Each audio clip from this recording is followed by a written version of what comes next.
Now, I encourage the doctors that I work with, as well as patients, not to stop their medications right away. That's the worst thing you could do, no matter if they're on toxic medications like Xanaflex, which has already killed 12 people. I'm really down on Xanaflex. It's the drug du jour in the rheumatology circles for fibromyalgia. I just point blank don't like it. It doesn't put a person in deep sleep and has numerous side effects. It's a muscle relaxer. If you're going to use a muscle relaxer, use Flexeril, for heaven's sake. But even if a patient is on some of these toxic medications, like the medications that help them with sleep that don't put them in deep restorative sleep, like benzodiazepines, Ativan, Xanax, Klonopin, those medications don't put them into delta wave sleep. They knock them out, but they're not making deposits in their stress coping savings account, so they never get better. And they have a whole litany, a whole list of side effects associated with them.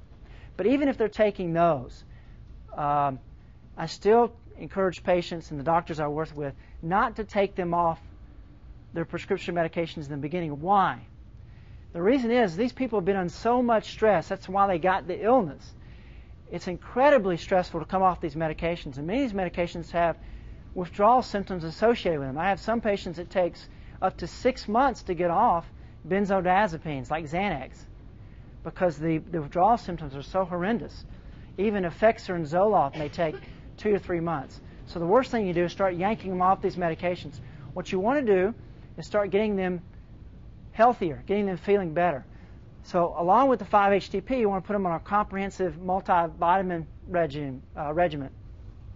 But once they start going into deep restorative sleep, what you'll see is in a matter of weeks, these people will feel better than they felt in years. Irritable bowel in my practice goes away in 2 weeks. You know, the Zelnorm, which is a 5-HTP inhibitor, which the potential side effects of Zelnorm are ischemic colitis, which the colon actually swells up and shuts off, and these people explode on the inside. Sounds pretty gross, right? It is. It is. Irritable bowel is an easy thing if you get their serotonin level up. These people feel better literally in 2 weeks than they felt in years. Their pain is reduced. Their moods start to improve. They start to lose their fibro fog. But now, along with the 5-HTP,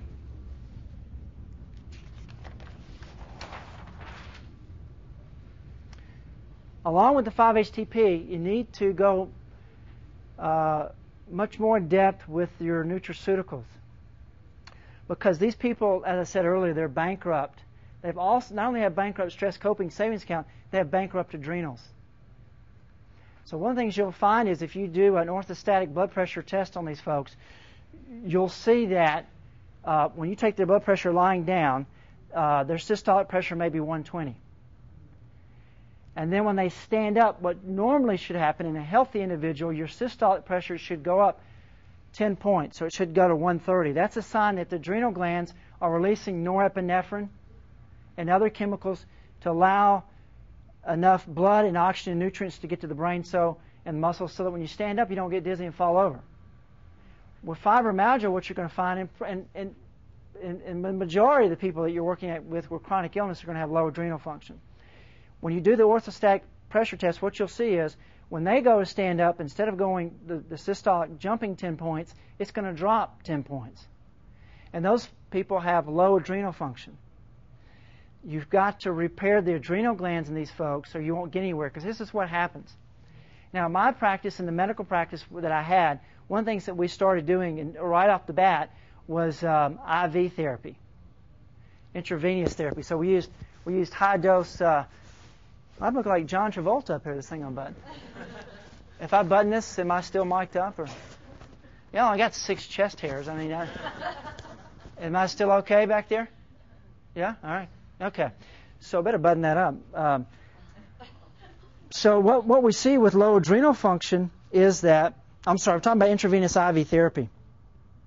With intravenous IV therapy, what we saw is if we used high-dose vitamin C, magnesium, B vitamins, all the things that we've all learned about integrated medicine, we got really pretty quick results in pain reduction, mood disorders improved, fatigue levels dropped, energy levels increased. However, what we found was this. If we didn't repair their adrenal glands, these people would crash. And that'll happen also if, when you're using 5-HTP, you're getting them into deep sleep.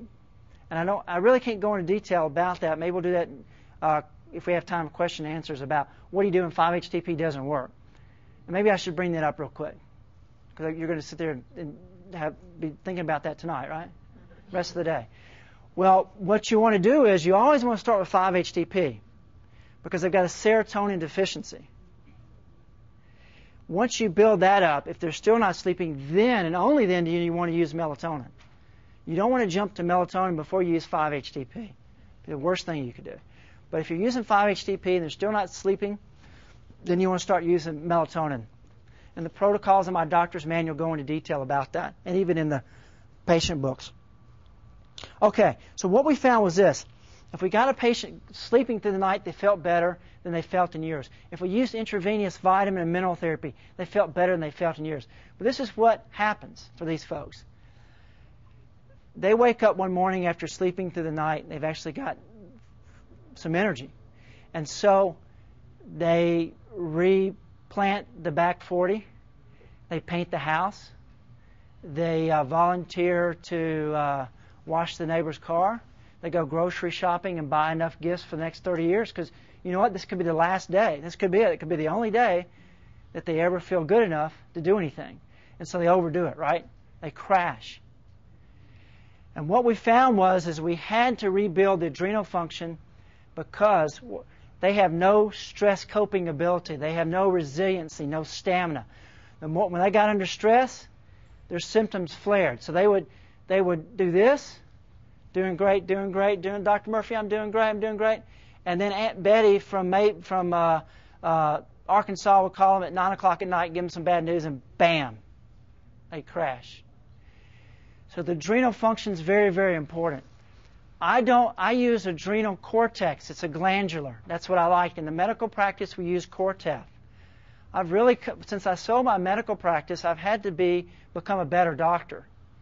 Because in the medical practice, we could be a little bit lazy sometimes and use prescription medications to help these people along until we got them healthier. As a chiropractic physician, nutritional specialist, I don't have 3 medical doctors now to boss around. I mean, I don't have prescription medications anymore. So what my research showed me when I went back 3 years ago and started doing this all naturally was that the original thing they used for adrenal gland repair, even Addison's disease, which is adrenal failure, was adrenal glandulars, which come from pigs. And so that's what I'm using, adrenal cortex. I don't use whole glandular adrenal formulas because I'm worried that if we do that, because as you probably know, there's 2 glands. There's the medulla and there's the cortex. In the medulla, we have norepinephrine, adrenaline, right? So a lot of times what will happen is if you try to use whole glandular on these folks, it'll rev them up too much. It's too much for them. But if you just use the cortex, which is cortisol and DHEA, what you'll see is they'll start building up their stress coping savings account. With adrenal cortex glandular, you're not going to get weight gain. You're not going to get suppression of the immune system. You're not going to get water retention. All the things associated with prednisone and other prescription medications, which are, incredibly strong steroids. You won't see that in your practice unless you have someone that's very, very, very, very sensitive. So I start my patients off taking adrenal cortex.